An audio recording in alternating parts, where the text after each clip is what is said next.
Más de 600 incidentes ocurren en las últimas horas del 2022, entre ellos 22 accidentes de tránsito y varios incendios. La Policía Nacional Civil realiza la primera incautación de droga del año. 12 tulas de droga fueron halladas en el interior de un contenedor proveniente de Ecuador. Miles de turistas nacionales y extranjeros reciben el Año Nuevo en Antigua Guatemala. La calle del Arco fue el escenario de la majestuosa celebración. El 2022 dejó huella en nuestro país por varios sucesos. Le presentamos el resumen de las noticias más importantes de Guatemala.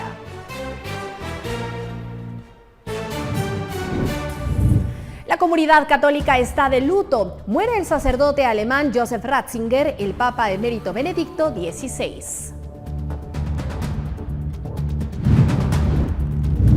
Regresa la colorida y tradicional carrera San Silvestre tras 2 años de ausencia por la pandemia. Miles de guatemaltecos finalizan el año participando de esta actividad.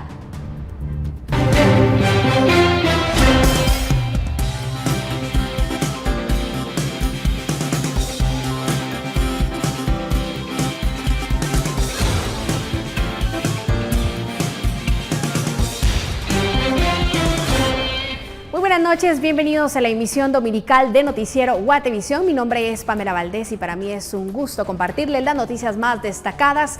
Bienvenidos este 1 de enero 2023, mucha información que compartir con usted. Iniciamos. La noche del 31 de diciembre y las primeras horas del 1 de enero son de las más peligrosas en relación a incidentes de tránsito o incendios. En total se registraron más de 600 incidentes. Según las estadísticas de los bomberos municipales departamentales, durante el 31 de diciembre del 2022 se registraron 637 incidentes de diferente índole. Ocurrieron 22 accidentes de tránsito. 12 personas resultaron heridas de estos percances, mientras que accidentes de motocicletas fueron 55 y atropellados 21. También se contabilizan 2 personas heridas por arma de fuego y 7 heridas por arma blanca. Se registran además 17 personas vapuleadas, 12 personas quemadas por pólvora y 243 personas trasladadas por enfermedad común. Las cifras contabilizan 3 fallecidos, uno al ser herido con arma de fuego, otro fallecido por intoxicación y otro en un accidente de tránsito. Incendios estructurales ocurrieron 14, mientras que incendios forestales fueron 2. Uno de estos incidentes ocurrió en el asentamiento El Esfuerzo en la zona 7, donde se produjo un incendio provocado por fuegos pirotécnicos. Otro incendio ocurrió en el interior de una vivienda en la quinta calle de la zona 21, Cerro Gordo, donde el fuego destruyó una cocina justo en el momento en que todos celebraban la llegada del nuevo año. Según la versión de los bomberos, el horno de la estufa explotó cuando la familia cocinaba la cena para despedir el año. Y otro incendio fue atendido por socorristas en la colonia Martinico en la zona 6, en el cual fueron utilizados varios galones de agua para poder sofocar las llamas que quemaban la vivienda.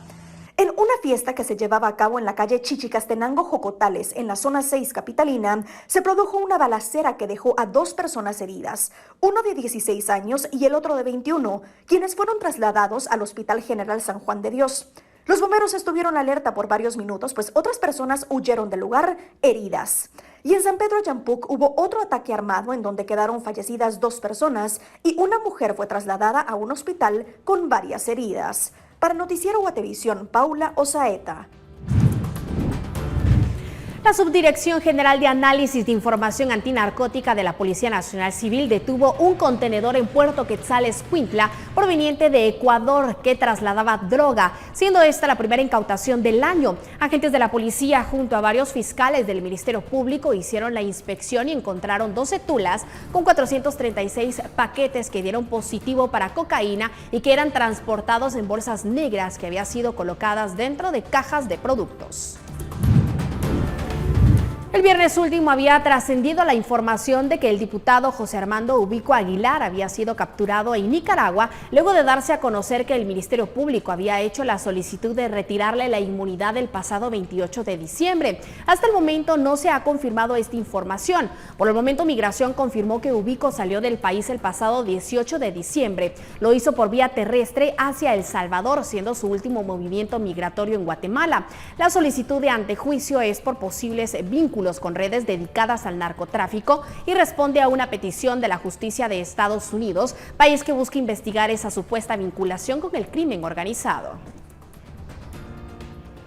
En otros temas, miles de visitantes nacionales y extranjeros recibieron el Año Nuevo en la ciudad colonial de Antigua, Guatemala, quienes disfrutaron de actividades culturales durante el último fin de semana en la ciudad colonial.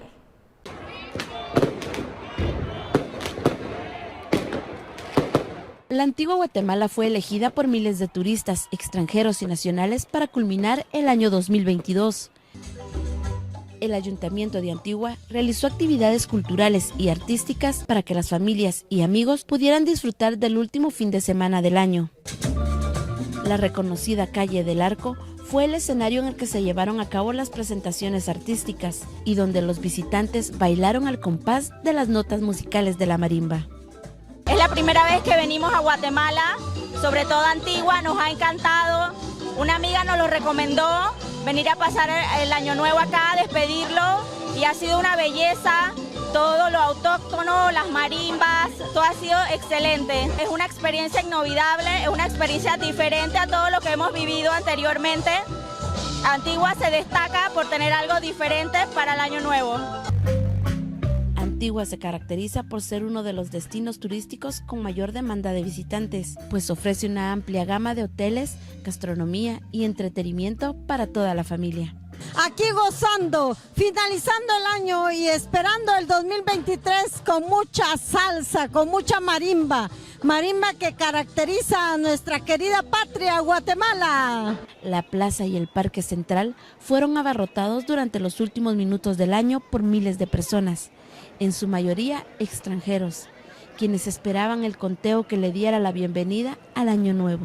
La verdad es que es muy alegre pasarla acá, y aquí pues en el Parque Central se vive todo pues lo que es varias culturas, ¿verdad? De varios países que vienen aquí a pasar a recibir el año, y la verdad es que es muy alegre tenerlos aquí, ¿verdad? Que es recibirlos con mucha alegría, y pues qué alegría pues pasarlos todos juntos como recibir el Año Nuevo.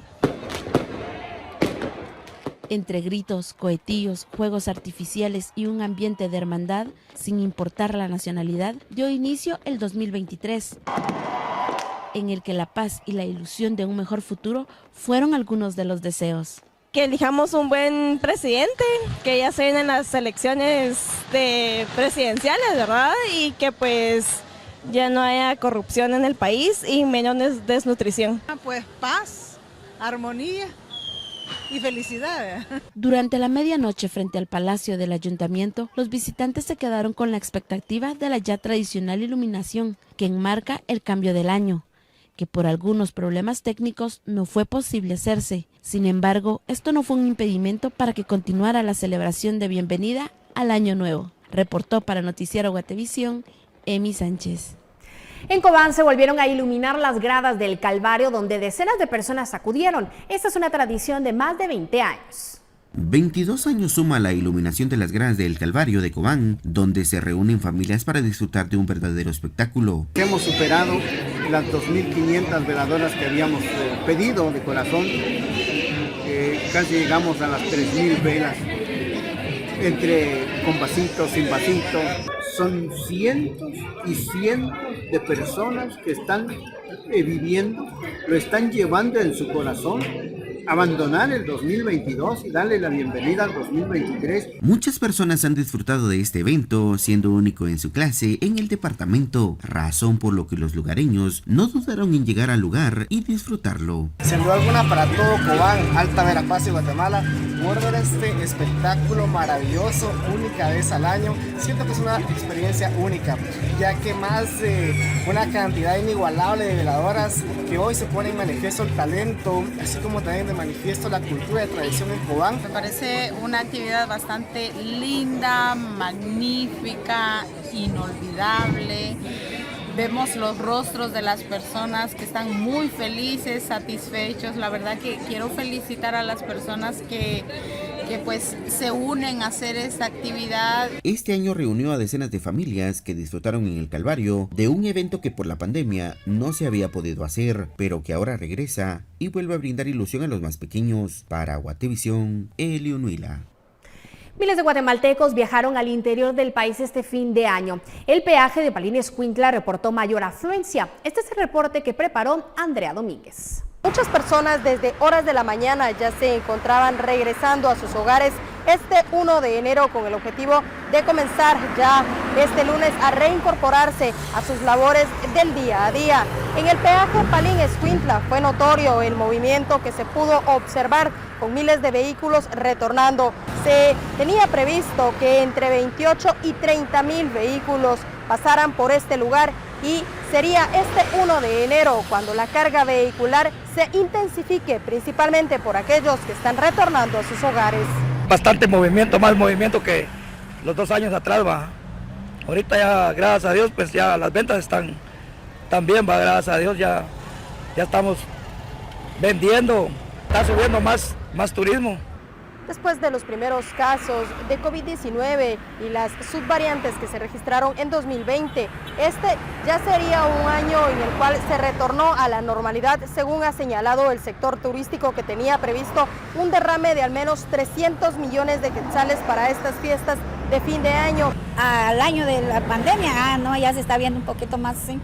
En enero ya bajan un poco las ventas, sí, por eso de las inscripciones de los niños y todo eso, SIVA prevé que este 1 de enero y el 2 sean los días de mayor circulación que se puedan estar registrando en las primeras semanas de este 2023 por el peaje Palín-Escuintla. Ante ello, también hay más personal funcionando en las garitas. Con imágenes de María José Bonilla, reportó para Noticiero Guatevisión, Andrea Domínguez. De París a Río de Janeiro o Dubái, el mundo recibió el 2023 con fiestas y fuegos artificiales en un ambiente festivo de Nochevieja tras años marcados por el COVID. El mundo celebró con fiestas y fuegos artificiales la llegada de 2023. En Nueva York, cientos se reunieron en el centro de Manhattan para la tradicional caída de la bola gigante en Times Square, una tradición que se remonta a 1907. En Inglaterra, los londinenses celebraron el Año Nuevo en el río Támesis por primera vez desde 2019. El espectáculo en el London Eye rindió homenaje a la difunta reina Isabel II y congregó a unas 100.000 personas. También hubo un show de luces y fuegos artificiales en la puerta de Brandeburgo de Berlín. En París, la fiesta se celebró en los tradicionales Campos Elíseos, colmados con alrededor de 1 millón de personas. En Río de Janeiro, el cielo de Copacabana se iluminó con fuegos artificiales para darle la bienvenida al nuevo año. En contra de lo pronosticado, finalmente no hubo lluvia y la famosa playa se llenó de cariocas y turistas que disfrutaron del tradicional espectáculo. En Emiratos Árabes Unidos, los fuegos artificiales rodearon el Burj Khalifa, el rascacielos más alto del mundo. Los 830 metros del imponente edificio se iluminaron para dar la bienvenida al nuevo año. El nuevo año siempre supone una oportunidad para comenzar de cero y reflexionar sobre lo vivido. Y así como lo hicimos hace una semana, el día de Navidad, este 1 de enero repasamos las noticias más importantes que dejaron una huella en nuestro país durante 2022. Este es el recuento del tercer trimestre del año pasado. La segunda mitad de 2022 fue escrita desde esas mesas. Esa es nuestra redacción, el lugar donde organizamos la información de la mejor forma para que usted esté enterado de todo lo que sucede en nuestro país.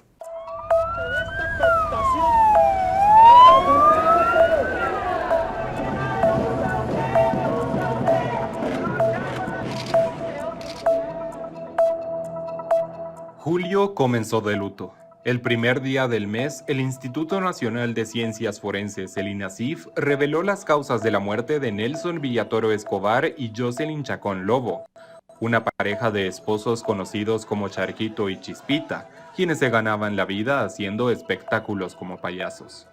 Su historia preocupó a toda Guatemala. El 9 de mayo ambos fueron vistos por última vez en Escuintla luego de brindar una presentación. Nunca regresaron a su hogar en Amatitlán. Los bomberos encontraron sus cadáveres en un terreno baldío en Villanueva. tras 2 meses de constantes manifestaciones y caminatas organizadas por familiares que clamaban por su aparición. Los payasos murieron estrangulados. Hasta hoy no está claro quién los asesinó, pero las sospechas del Ministerio Público apuntan a 2 pandilleros. Otras sospechas dominaron la conversación pública en julio, pero esta vez vinieron desde el norte. El Departamento de Estado de los Estados Unidos publicó una nueva lista Engel, la misma en la que fue incluida la fiscal general Consuelo Porras en 2021. La Casa Blanca considera que actúan de forma corrupta y no democrática las personas que integran este listado. En el nuevo documento figuraron Rafael Curruchiche, actual jefe de la Fiscalía Especial contra la Impunidad, la FECI, José Luis Benito Ruiz, ministro de Comunicaciones en el gobierno de Jimmy Morales, Neri Oswaldo Medina y Vitalina Orellana, actuales magistrados de la Corte Suprema de Justicia, y Sofía Hernández, actual diputada de la UCN en el Congreso de la República. De ciudadano guatemalteco, ser fiel, leal y obediente a la Constitución Política de la República de Guatemala, cumplirla y velar por su cumplimiento. Hablando del Congreso, en el hemiciclo se juramentó este mes a Alejandro Córdoba como nuevo Procurador de los Derechos Humanos, en sustitución de Jordán Rodas. El recién electo PDH estuvo señalado por el Ministerio Público en el caso Comisiones Paralelas, que trata sobre un supuesto amaño para integrar las más altas cortes judiciales del país. La Fiscalía incluso pidió retirar su inmunidad en 2020, cuando Córdoba era magistrado. Sin embargo, días antes de la elección del procurador este año, la Corte de Constitucionalidad rechazó un amparo interpuesto por la FECI que buscaba reactivar el proceso de antejuicio en contra de Córdoba. 2 días después del relevo en la oficina del PDH, el exministro de Economía, Acisclo Valladares Urruela, se declaró culpable de realizar transacciones monetarias ilícitas ante una corte en Estados Unidos, en donde una fiscalía de Florida lo señaló de lavar dinero, el cual habría sido utilizado para el pago de sobornos a funcionarios en Guatemala. Esta fue una noticia que acaparó la atención de los medios internacionales, al igual que la visita de Alejandro Yamatei a Ucrania. Nuestro mandatario aseguró que viajó al país europeo por una invitación que le hizo su homólogo Volodymyr Zelensky. Como resultado del encuentro, los gobernantes anunciaron la supresión mutua de la visa obligatoria entre ambos países. Además, Yamatei criticó la invasión rusa y dijo que Guatemala estaba consternada por el dolor y la devastación en Ucrania. Rusia, por su parte, publicó un comunicado en el que afirmó que tomó nota de la visita oficial y que Yamatei cumplió en Kiev, la capital ucraniana, la agenda de sus lazos no tanto con Ucrania como con Estados Unidos. Julio terminó con lo que quizás es la noticia sobre Guatemala que más hizo hablar al planeta en todo 2022. El último viernes del mes, en horas de la tarde, las fuerzas de seguridad capturaron al periodista José Rubén Zamora, presidente del diario El Periódico, uno de los medios más críticos de la gestión de Yamatei. El operativo en su residencia duró más de 6 horas. De forma paralela, las autoridades también allanaron las oficinas del diario y retuvieron a empleados casi toda la noche. Junto con Zamora, el Ministerio Público capturó a Samari Gómez, auxiliar fiscal de la FECI, y a Flora Silva, directora financiera de El Periódico, que aceptó los cargos en diciembre y fue sentenciada por un tribunal. ¿De qué señalan los fiscales a Zamora? El titular de la FECI, Rafael Curruchiche, reiteró aquel 29 de julio que el caso se refería a la actividad de Zamora como empresario, más no como periodista. Lo imputan hasta hoy de lavado de dinero y otros delitos. Estas fueron las primeras palabras del periodista esposado, justo cuando salió de su vivienda y antes de ser conducido a la torre de tribunales. Bueno, me imagino que debe haber una conspiración, una persecución, debe haber algo montado. Si ese es el caso, hay que pagar con cárcel el amor a Guatemala, pues vamos, tranquilo.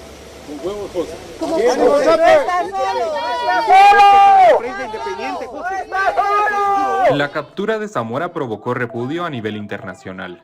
Varias organizaciones de derechos humanos la describieron como un ataque a la libertad de prensa en Guatemala y en la región, y como una muestra del autoritarismo en la administración de Yamatei, un extremo que negaron las autoridades de la Fiscalía y del gobierno. Lo que estamos viendo aquí en este momento, estamos viviendo un atentado contra la libertad de prensa, número uno, pero un atentado contra el derecho que tiene la población a recibir información. El diario, el periódico se ha caracterizado, y José Rubén Zamora se han caracterizado por denunciar los actos de corrupción que se dan a diario en Guatemala. ¿Qué es lo que hace el Ministerio Público? Evita investigarlos, no investiga nada que tenga que ver con la alianza oficialista, y en vez de eso sí investigan al ingeniero Zamora, al diario El Periódico. Es un abuso, es vergonzoso, es una intimidación, como ustedes pueden ver aquí, es una fuerza exagerada la que se está presentando. En diciembre, 5 meses después de su captura, Zamora fue enviado a juicio. Hoy permanece en la cárcel de Mariscal Zavala. El periódico dejó de circular en su edición impresa también en diciembre.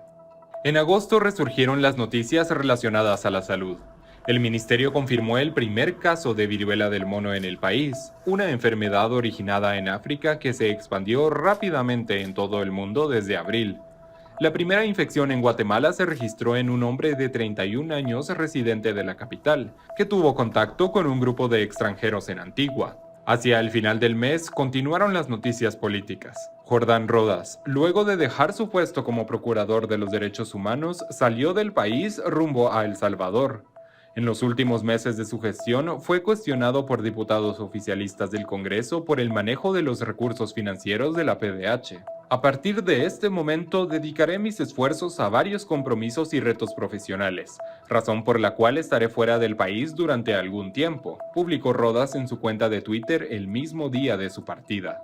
Las noticias de agosto siguieron dentro de las paredes del Congreso.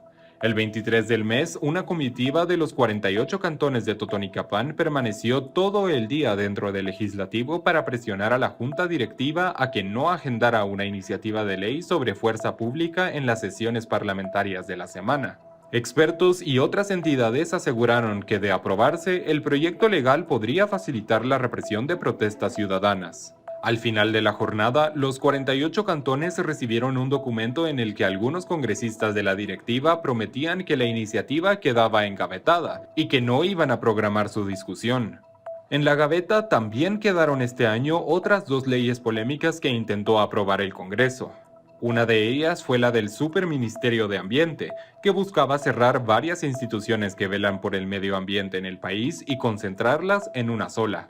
La otra fue la ley contra la ciberdelincuencia, que sí fue aprobada, pero que días después el Pleno archivó ante las críticas y las objeciones que presentaron algunos parlamentarios, quienes consideraron que el decreto podría vulnerar la libertad de expresión en espacios digitales.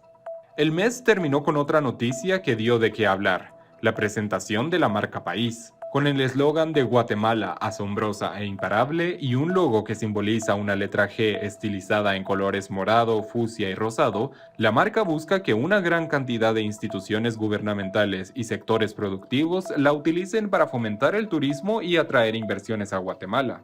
Diseñar e implementar la nueva marca le costó al gobierno 6.8 millones de quetzales, un pago en el que la Contraloría General de Cuentas detectó irregularidades.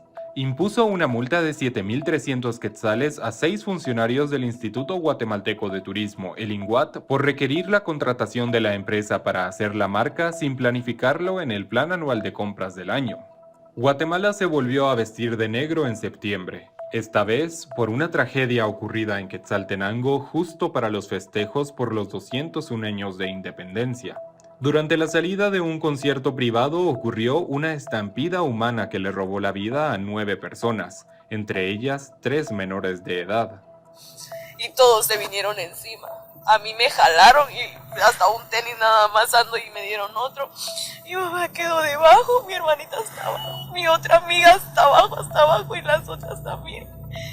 Y tardaron como, no sé, unos 15 minutos o más, no sé, sentí una eternidad para que... Y nada, no había nadie, no había ni policías, ni seguridad, no había nadie que pusiera un orden o que hiciera favor de hacerlo para atrás o algo, pues. Entonces, ya solo cuando se quitaron todo, solo vi a mi amiga, ya estaba toda morada, hinchada. Las autoridades se unieron para evadir responsabilidades. La gobernación departamental aseguró que no recibió ninguna solicitud para inspeccionar o autorizar el concierto. El Ministerio de Cultura declaró que solo verifica cumplimientos de normas en eventos de la capital. La Conred, por su parte, indicó que las municipalidades son las encargadas de verificar que se respeten los reglamentos en los espectáculos públicos locales. ¿Y qué dijo la comuna? El alcalde de Xela, Juan Fernando López, respondió que las personas van por su cuenta y riesgo a este tipo de actividades y también se desligó. La municipalidad no declaró luto por la muerte de las 9 personas. El gobierno central publicó un mensaje de condolencias casi un día después de la tragedia. Septiembre avanzó con el regreso de Blanca Stalling a la Corte Suprema de Justicia. La magistrada retomó su silla gracias a que la FESI no impugnó una resolución que cerraba el caso en el que Stalling estaba implicada desde hace 5 años. En 2017, el juez Carlos Ruano denunció a la magistrada porque ella supuestamente lo presionó para otorgarle una medida sustitutiva a su hijo, Otto Fernando Molina Stalling, en el proceso de corrupción Ixpisa.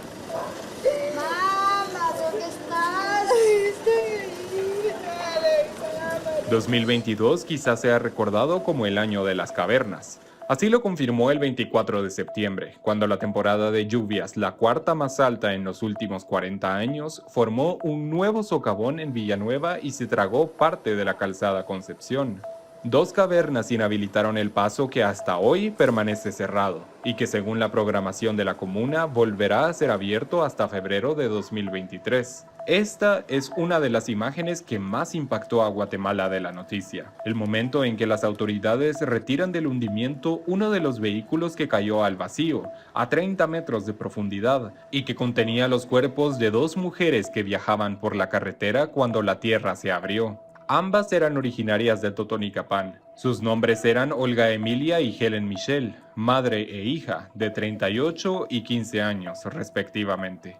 Septiembre finalizó con el primer gran debate acerca de los comicios de 2023. El Tribunal Supremo Electoral, el TSE, desistió de la compra de un sistema informático que iban a usar para contar votos el próximo año, pero que fue duramente cuestionado por el sector privado y varias organizaciones sociales. Inicialmente, la empresa Smartmatic presentó una oferta al TSE por unos 600 millones de quetzales. El representante legal de la compañía es Elisandro López Flores, ex viceministro de Gobernación en el periodo de Yamatei. El tribunal dio marcha atrás a la contratación tras recibir señalamientos por irregularidades en el proceso. Las elecciones protagonizarán el ritmo noticioso del próximo año, cuando elijamos a nuestros próximos alcaldes, diputados, vicepresidente y presidente. Pero antes de que eso ocurra, hay que recapitular lo que ocurrió en el último trimestre de 2022. Hubo mucho que reportar.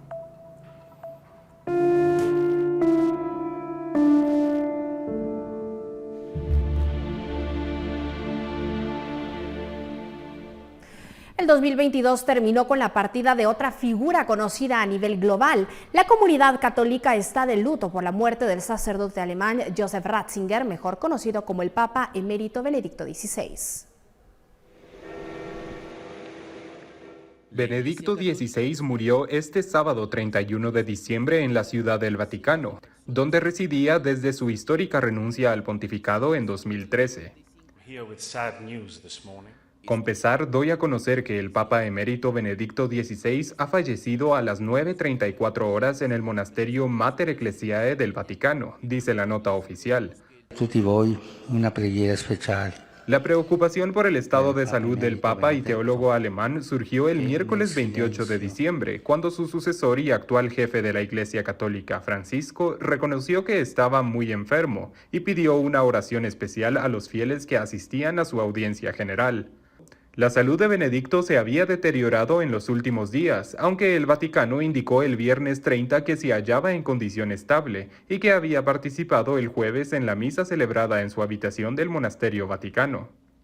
El desgaste médico respondía a su avanzada edad y no a una enfermedad grave, según especialistas e historiadores del Vaticano. Uno de los biógrafos del Papa Emérito reveló años atrás que Ratzinger padeció solo de erisipela, una condición de la piel, y que si sufría de otras afecciones se trataba de las habituales en una persona mayor. Las reacciones por la muerte del ex líder de la Iglesia Católica fueron inmediatas. Los dirigentes políticos y religiosos del mundo le han rendido homenaje. El jefe de la ONU, Antonio Guterres, lo elogió por su compromiso con la no violencia y la paz. Eso fue lo que escribió en su cuenta oficial de Twitter. Ricordarlo è molto ammalato, chiedendo al Signore che lo console. Francisco desde hace una semana resaltó la bondad con la que considera Ratzinger vivió durante toda su vida. Con emoción recordamos a una persona tan noble y bondadosa, dijo durante las oraciones por la Nochevieja en la Basílica de San Pedro, en el Vaticano. En ese templo agradeció al pontífice emérito por todo el bien que ha hecho y sus sacrificios por el bien de la Iglesia. Así fue como lo describió. Con información de AFP para Noticiero Guatevisión, Carlos Kessler. Elogiado por muchos y criticado por otros, Benedicto XVI quedó inmortalizado en la historia por ser el primer papa que renunció en más de 600 años. Los historiadores lo identifican como un sacerdote ultraconservador que lideró una iglesia católica marcada por escándalos. Joseph Ratzinger nació en 1927 en Alemania. Creció en el seno de una familia católica y patriótica. Con 16 años fue incorporado, al igual que los demás seminaristas, a las fuerzas militares del nazismo. Años después, como cardenal y pontífice, denunció en varias ocasiones la inhumanidad del régimen nazi durante la Segunda Guerra Mundial, tal como lo calificó. Se volvió sacerdote a los 24 años. Con ese título se convirtió en profesor de teología de varias universidades alemanas. De acuerdo con especialistas, Ratzinger es uno de los principales académicos de las ideas católicas. En 2005 sustituyó a Juan Pablo II como papa. Desde allí lanzó una ofensiva mundial contra el aborto, la eutanasia y la legalización de las uniones homosexuales. Tras enfrentar denuncias de abusos sexuales de religiosos católicos contra menores en numerosos países, pidió perdón y predicó la tolerancia cero contra los curas pedófilos.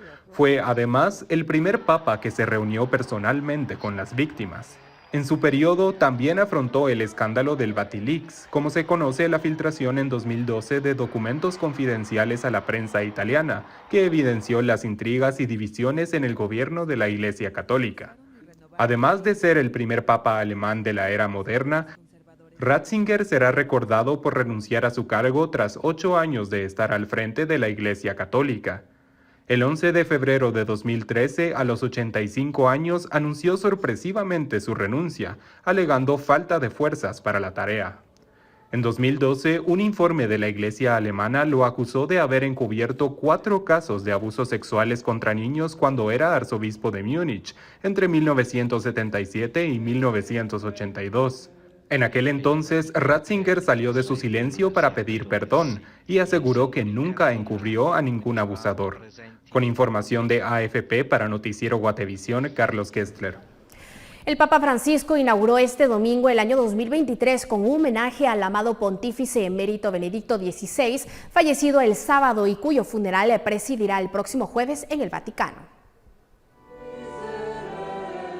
Un comienzo de año marcado por el duelo.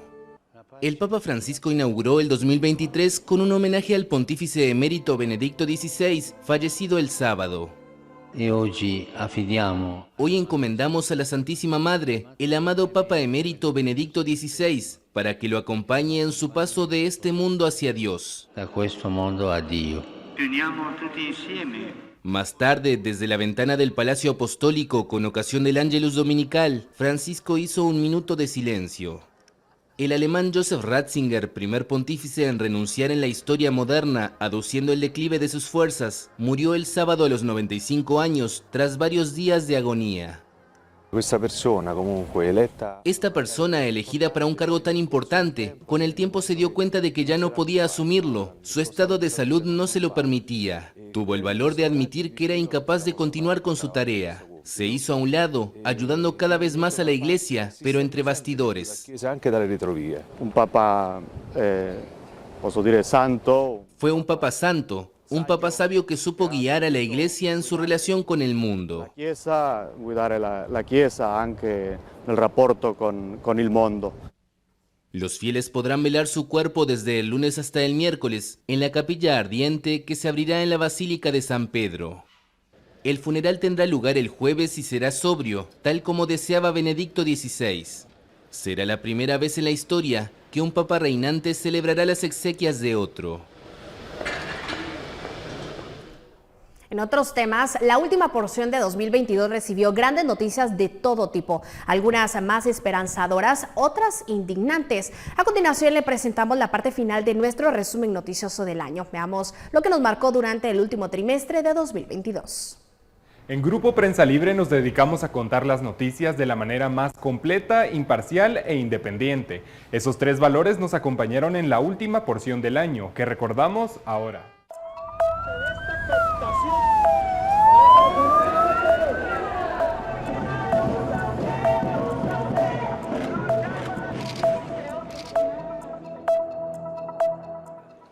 El quinto día de octubre marcó el regreso de otra figura política muy bien conocida entre los guatemaltecos. Con un casco y un chaleco antibalas, el ex candidato presidencial Manuel Valdizón volvió a poner los pies sobre el suelo guatemalteco. Fue deportado por Estados Unidos tras aceptar haber lavado dinero en territorio norteamericano. Minutos después de arribar a Guatemala, fue capturado para enfrentar 2 procesos penales. El caso transurbano, que trata sobre presuntas anomalías en la implementación de este transporte público en el gobierno de Álvaro Colom, y el caso Odebrecht, que se refiere a supuestos sobornos en la construcción de una carretera al occidente. Hasta hoy, el exfundador del partido líder guarda arresto domiciliario. El 2022 se caracterizó por las lluvias intensas. Octubre vio cómo Centroamérica se preparó para una amenaza natural significativa. Se trató de la depresión tropical Julia, que provocó la muerte de al menos 13 personas y decenas de emergencias en el país, sobre todo en el norte y nororiente, mismas que motivaron al presidente Yamatei a decretar un estado de calamidad. Así se vieron las inundaciones en Izabal.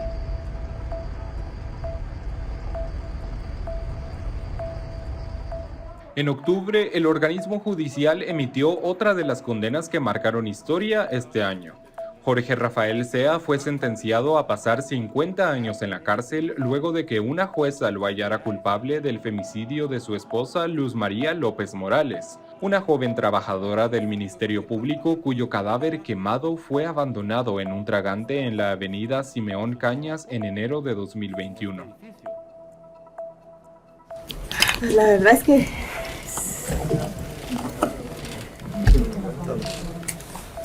esperábamos esta condena, la verdad no esperábamos menos de este tribunal al ver todo lo que tenía el cuerpo, a ver todo lo que pasó, ¿verdad? Y como lo confirmó el vocal, que había sido quemada estando aún con vida, ¿verdad? En su agonía ella fue quemada. Entonces siento que estamos satisfechos con la pena que le dieron, porque es la máxima, no hay más que esto, ¿verdad? Entonces, la condena, aplaudida por organizaciones civiles, fue basada en numerosas pruebas, como chats entre la pareja, videos que muestran los movimientos de Sea el día del asesinato e indicios en el cuerpo de la víctima. Este mes también dio de qué hablar en temas migratorios. El paso de venezolanos que buscaban llegar a Estados Unidos creció un 92% en Guatemala entre septiembre y octubre, a raíz de un cambio en la normativa norteamericana sobre la migración. La oleada se registró en diversos puntos del país, como la central de mayoreo, en Villanueva, en donde varios venezolanos denunciaron detenciones arbitrarias por parte de las autoridades migratorias. Lo más importante que yo quiero que aquí, ¿esto qué? Es que se pregunten cómo llegamos todos los venezolanos que hemos pasado por frontera aquí a la propia ciudad de Guatemala. ¿Cómo hemos llegado? ¿Cómo? ¿Nos pusimos una vaina transparente para llegar aquí? ¿No, verdad? ¿Cómo llegamos? ¿Me entienden? Ustedes mismos se pueden dar la respuesta. ¿Cómo llegamos? Justo a la mitad del mes, al país le cayó otro golpe duro. Esta vez fue dirigido a los atletas. El 15 de octubre, el Comité Olímpico Internacional, el COI, suspendió el deporte de Guatemala después de un conflicto de intereses por la aprobación de los estatutos del Comité Olímpico Guatemalteco. El Comité Nacional perdió el apoyo económico de la Organización Mundial, que por un tiempo indefinido ya no le dará recursos para talleres o becas. Con la sanción, los atletas guatemaltecos no podrán competir en ningún evento internacional del ciclo olímpico como representantes de Guatemala. El castigo sigue recayendo en más de 300 deportistas. El penúltimo mes del año comenzó cuando la alianza oficialista del Congreso eligió a Frank Helmut Bode Fuentes como nuevo titular de la Contraloría General de Cuentas, una institución clave para el próximo proceso electoral, pues emitirá algunos de los documentos y las constancias que los candidatos necesitan para competir. ¡Ey! ¿Qué hicieron? Nada.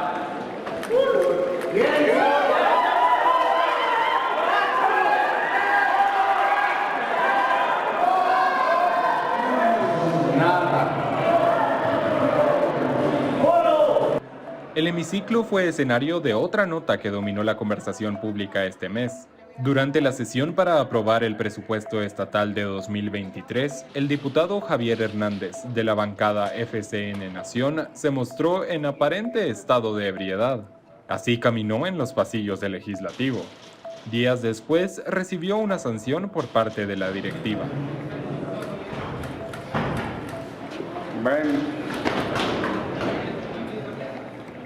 Noviembre avanzó con dos grandes alegrías del mundo del entretenimiento chapín. Las actrices guatemaltecas María Mercedes Coroy y María Telón debutaron en el universo Marvel con la película de Wakanda Forever, la secuela de Black Panther. Ambas ganaron los aplausos del público nacional y global y dejaron el nombre de nuestro país en lo más alto de los círculos del cine. Como quisiera saber que tu gente vive más feliz, que algunos falsos hijos no te siguen pintando de gris. Mi país, más que mi patria, mi raíz. En la misma semana del estreno de esta película, llegó el turno de la música. El cantautor guatemalteco Ricardo Arjona volvió a nuestro país para presentar dos conciertos masivos, como parte de su gira Blanco y Negro. Ambos eventos vendieron miles de entradas y deleitaron al público nacional. Mi país,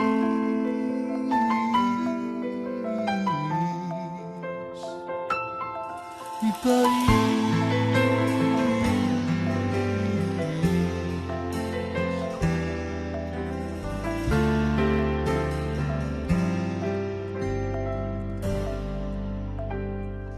Antes de que terminara el mes, se produjo otra salida de un funcionario de alto perfil del organismo judicial. El ahora ex juez Miguel Ángel Gálvez renunció del juzgado de mayor riesgo B, en medio de un proceso iniciado por la Fundación contra el Terrorismo que buscaba retirarle su inmunidad. Gálvez salió de Guatemala días antes de publicar su renuncia.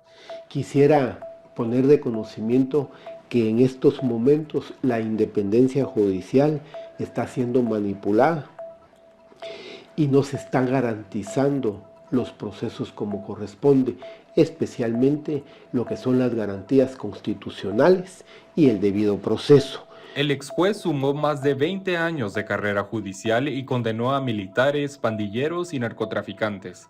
En 2015 fue encargado de procesar por corrupción al expresidente Otto Pérez Molina y la exvicepresidenta Roxana Valdetti. Hablando de justicia, en noviembre la jueza Claudette Domínguez benefició a la expresidenciable Sandra Torres y cerró el caso de financiamiento electoral ilícito del partido UNE. La fiscalía acusó a Torres de supuestamente ocultar aportes millonarios para su organización política en la campaña electoral de 2015. El Ministerio Público decidió no apelar la decisión de la jueza Domínguez. A quienes sí les cayó un castigo, pero desde la Casa Blanca, fue a un ciudadano ruso, una ciudadana bielorrusa y 3 compañías que, según Estados Unidos, supuestamente han cometido corrupción para explotar minas en Guatemala.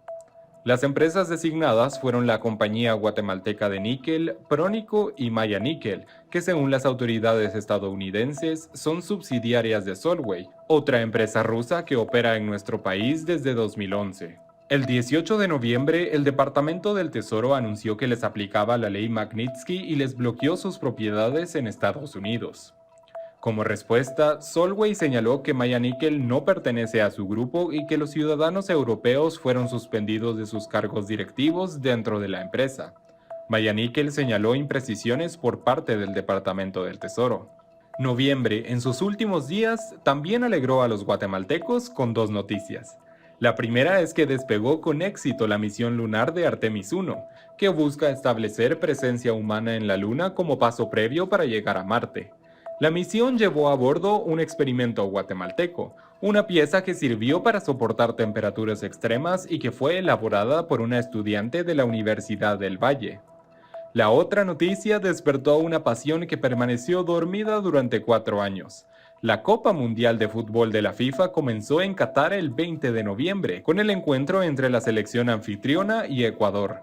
El deporte rey se respiró en las calles, restaurantes, parques y centros recreativos de Guatemala, hasta que terminó casi un mes después. Diciembre comenzó con un nuevo repunte de infecciones de coronavirus. Aunque las autoridades de salud nunca afirmaron que se trató de la sexta ola, la positividad creció hasta un 15%. La subida respondió a la presencia en el país de 2 variantes de Omicron, conocidas como perro del infierno, debido a su rápida transmisión. A las puertas de la Navidad y el Año Nuevo, el organismo judicial emitió la última condena histórica del año. Un tribunal sentenció a 16 años de cárcel a Pérez Molina y a Valdetti luego de hallarlos culpables de participar en una red de defraudación aduanera en el caso La Línea, que la CICIG y el Ministerio Público revelaron en 2015. Como parte de la reparación digna, cada exmandatario deberá pagarle al Estado de Guatemala 1.741.000 quetzales, además de la multa de la condena que asciende a 8.709.000. En el último mes del año, Estados Unidos volvió con otra sanción para funcionarios guatemaltecos. En esta ocasión fue para el exministro de Energía Luis Alfonso Chang y para los diputados oficialistas Alan Rodríguez del Bloque Vamos y Jorge Estuardo Vargas del Bloque UNE fiel a Sandra Torres. La Casa Blanca los señaló de cometer supuestos actos de corrupción para obtener beneficios personales y les congeló sus activos en Estados Unidos. Finalmente, el año terminó con el cierre de la celebración máxima del deporte. El equipo de Argentina ganó la Copa Mundial de Fútbol, una victoria que fue celebrada a lo grande y que ahora pone los ojos de los aficionados en el siguiente Mundial, que se llevará a cabo en México, Canadá y Estados Unidos en 2026 y que podría contar con la participación de Guatemala. Sin duda, el 2022 quedará como un año para la historia. Nos volvimos a encontrar luego de 2 años de restricciones por la pandemia de COVID-19. Ese mismo espíritu llevaremos el próximo año, cuando definamos el futuro de nuestro país. Y allí, con cada noticia que surja, estaremos para cubrirla y para contársela a usted.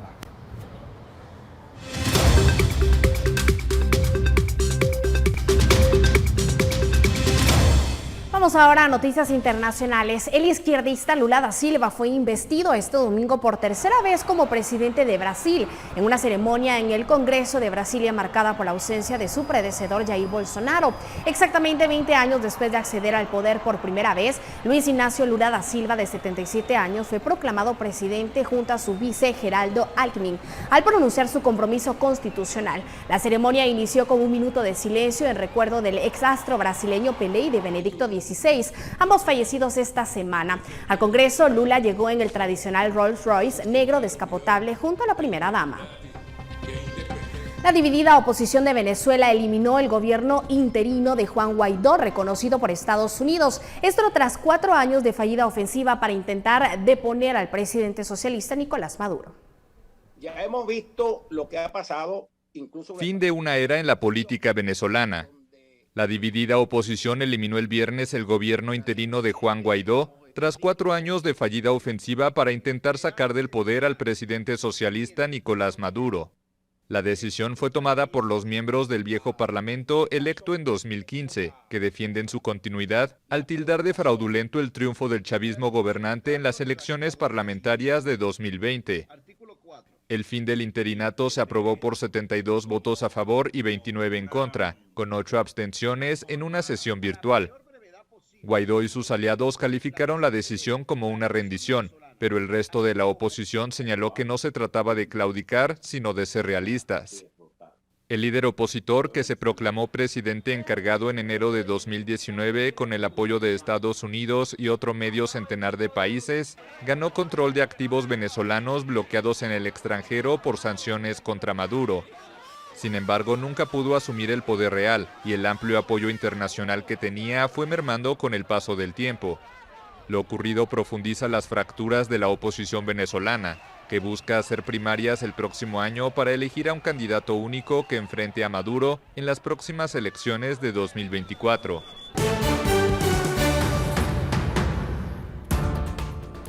Tras 2 años de ausencia por la pandemia, regresa la colorida y tradicional carrera San Silvestre, en la cual participaron miles de guatemaltecos para finalizar el año. ¿Cómo fue el ambiente? Se lo mostramos al volver.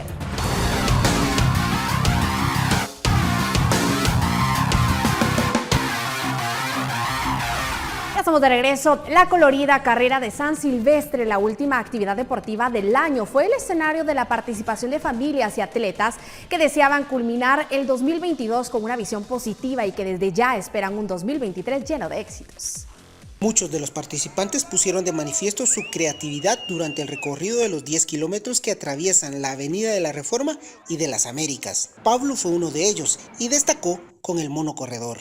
Una carrera única, una carrera para finalizar el año con propósitos, y si uno termina bien el año, comienza bien el siguiente año. El disfraz del mono tomó un mes de construcción. Para llevarlo a cabo, usó sus conocimientos y creatividad, como lo relata su esposa. Es bastante fascinante ver cómo le fluyen las ideas y que saque toda la creatividad que él lleva dentro para hacer muestra de ese arte que tiene en las manos en esta carrera. Para el gran jefe y su hija, la chispa del ingenio se dio al ver una película hace 6 meses, tiempo que también se llevó para elaborar sus trajes. Tuvimos un año muy bendecido después de todas las restricciones, fue un año bonito y venimos con gran emoción a despedir el año y a compartir esto con las demás personas, porque terminar el año bien es alegría y dando gracias a Dios que el otro año sea mejor.